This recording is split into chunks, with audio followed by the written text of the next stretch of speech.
Mga kasayan, mag-unbox tayo ng TMX125 battery cover. Diyan kasayan ha. Yung pormahan pa lang safe na. Ito yung magandang pag-o-orderan pagka ganito. Safe na safe kasayan ha. Low budget battery cover. Kasi ninyo, anong tawag dito? Seal na bubble wrap. Bubble wrap din ba tawag dyan kahit mga mahaba? Ha? Baka hotdog wrap ang tawag dito. So, kasi kasayan yung unang order ko dito, palyado, putol. Eto, mukhang goods na goods.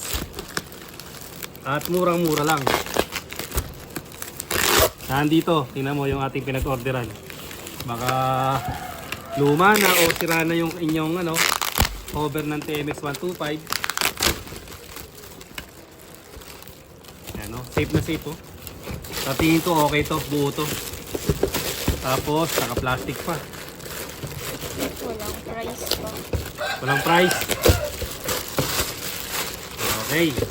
Ito siya kasayan ha. Yung sticker, kayo na maglalagay niyan ha. Kayo na maglalagay ng sticker, nakahiwalay talaga yan. Yung isang okay. Okay siya ha. Tapos yung kabila okay din. Okay din yung lock niya. Yung unang order ko masaya papakita ko sa inyo na yan.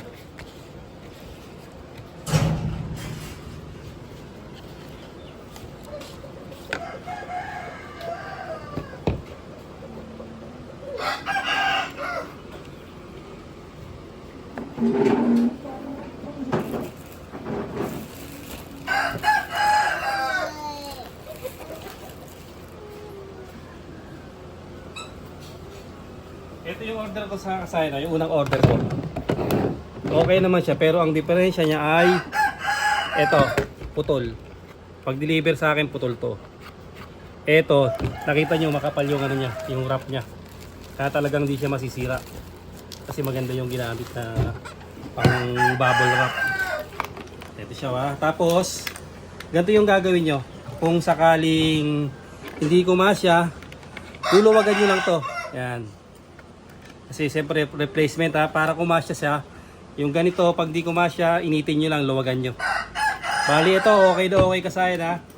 Okay na okay yung natin, yung order natin ngayon, buo siya. Ang ganda ng pagkakabalot. Tsaka murang-mura lang din siya. Pakita natin yung price.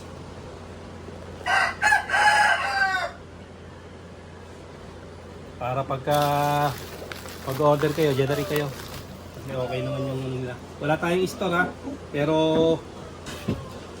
kung maganda yung pinagbibilan, para makatulong din tayo sa mga mga low budget na katulad natin.